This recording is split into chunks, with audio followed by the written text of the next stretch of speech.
Here are the top 6 worst art tips that are actually hindering your growth, so let's get into it. Number 1. Not using references. References are bad! If you believe that, respectfully, shut up. Just kidding. References are actually a great source of learning material for a beginner artist or any kind of artist at any skill level, because us humans, how are we supposed to know how to draw a water bottle or the human anatomy without looking at the real thing, without referencing images, you get me? It's a pretty big misconception that using references means you're cheating or that your art isn't original, but every professional artist, from animators to concept artists, uses references, not because they can't draw from imagination, because they know it leads to better results. Now, there's an efficient way of using references and there's the ineffective way. If you're gonna mindlessly copy your reference without breaking down the simple shapes, the fundamental shapes, the forms, then you won't get anything out of it, especially if you're still a beginner. Now, I'm a big fan of show don't tell, so I'm gonna show you how to do it. We want to first take our reference and break it down to its simple shapes. We're just gonna trace over the reference just to observe these nice shapes. The head can be broken down into a circle. This area around the collarbone can be represented by a nice triangle. Their joints can be circles,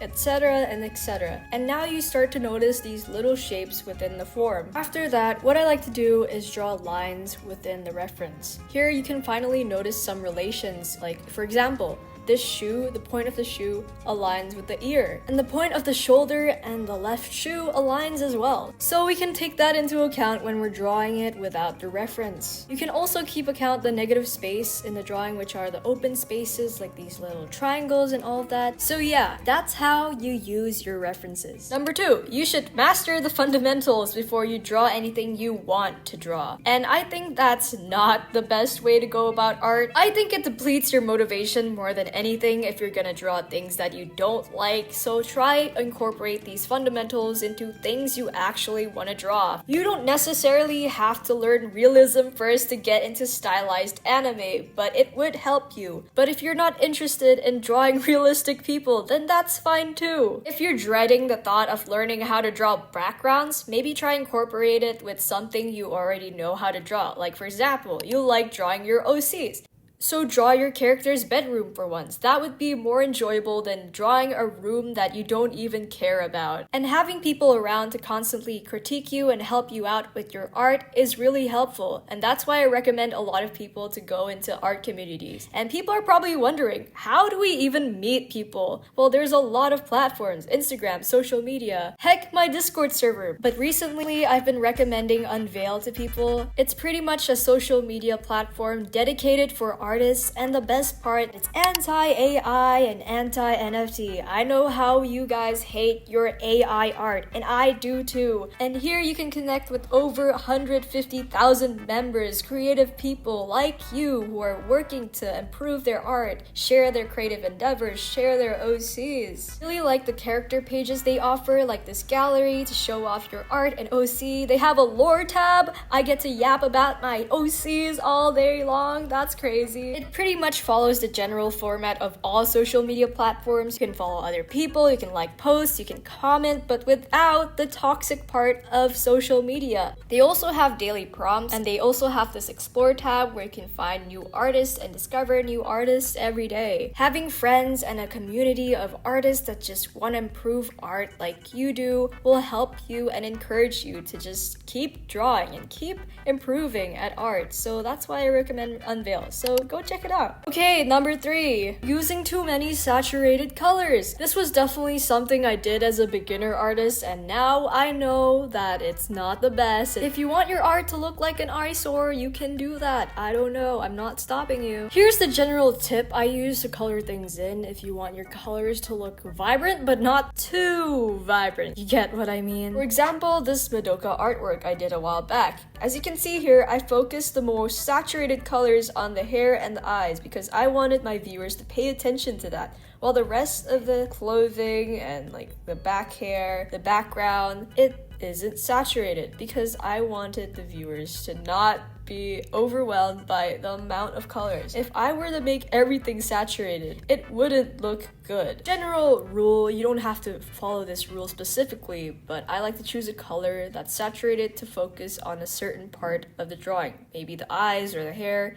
so I pick that part to be the most saturated, while the rest of the colors like the skin color, the clothes, the background would just be a supplement to that color. They'll try to complement the main color of contrast. Also, an additional art tip for you guys. If you want your renders to look a bit more colorful and less dull and gray, I recommend this thing called hue shifting. Whenever you're picking your base shadow, you can try and shift the hue. This way it gives a really nice effect. Here's like a comparison. Definitely makes a big difference. Number 4, hot take, but art styles are actually overrated. Now, I know I made a whole video on finding your art style, but hear me out, okay? There's nothing inherently wrong with art styles, but it does push you into this box, this comfort zone. And for my case, I was always so laser focused on finding an art style and never really improving or taking the time to actually hone my own skills. I got stuck into this one art style for a while, and I realized that I didn't improve for a good while because I was so stuck in this comfort zone I made for myself, and that's not good. And you know, just a thought, why do we want to have one art style? Why can't we have multiple art styles? Like, we can try out as many things as we want. We don't have to be pressured to have an art style. Just saying. Number 5, you just need to draw every day. If someone told you that drawing every day will help you improve faster, that's absolutely wrong, alright? Wrong. You won't necessarily improve from just drawing every day. There's a bunch of factors to keep track of. For example, are you drawing the same thing every day? Are you taking the time to go out of your comfort zone? Are you constantly analyzing your drawing? Like, can you improve on for the next drawing onwards? What am I weak on? What are my strengths? What should I work on? You have to keep these thoughts constantly when you're drawing if you want to improve. Small, well-intentioned practices go a long way than just drawing every day without knowing what you're doing whatsoever. You expect to improve by drawing the same thing over and over and over again, then you're pushing yourself into a box. Now here's the 6th overrated tip, and I know you're gonna be surprised when I say this, but take every art tip and every advice you hear on the internet with a grain of salt. I know what you're thinking. Aka, you just told us a bunch of cool art tips and now you're telling us not to trust you? Hold on chat. I think art in general is just very subjective and there's a bunch of ways to do different things, and what works for me may not work for you. Like when people tell you not to use pure blacks or whites in their drawing. But it's not necessarily a wrong thing to do. If it suits their art style, if they want a more colorful piece, then probably avoiding those colors would help. But if you're going for a dull, muted vibe, then black and whites are the key. People approach drawings differently. Some like to block out shapes before they fill in the details. Some people just go straight in and draw the lines up. That's why I think it's important to take advice from the people that have the art style you want, or like an art style you really want to replicate someday. At the end of the day, if you just want to draw for fun and you don't really want to improve, that's fine. Drawing is a hobby and everyone has the right to draw whatever they want. So do you guys. Hey, Editing Aka here. Thank you so much for watching till the end. And if you're hearing this, then thank you. You're a trooper. And for that, I'm gonna put our chaotic comment thing at the end of the video. We're all gonna comment mistletoe. I don't know why. It's not even Christmas. I don't think majority of you are gonna even see this. So for the special people who saw this, if you do comment mistletoe, I love you. Thank you so much. You're awesome. Have a great day. Anyways, thank you so much for 40,000 subscribers. I misspoke. But thank you so much. I never thought I'd get this far. Honestly, 40,000 is a lot. It's a really big number. Let me tell you that making videos, editing videos is just a love-hate relationship. At the same time, I love recording the bits, the fun bits, but then when I get to editing, I'm just, that's too much work. I spent so long trying to finish this video. You have no idea.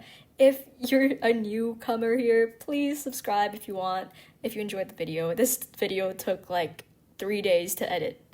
That's a long time because I spent like the whole 3 days editing. Okay, that's for 72 hours. Sorry, I can't count. Anyways, okay, I should probably stop yapping. I should stop. Yeah, okay, bye bye.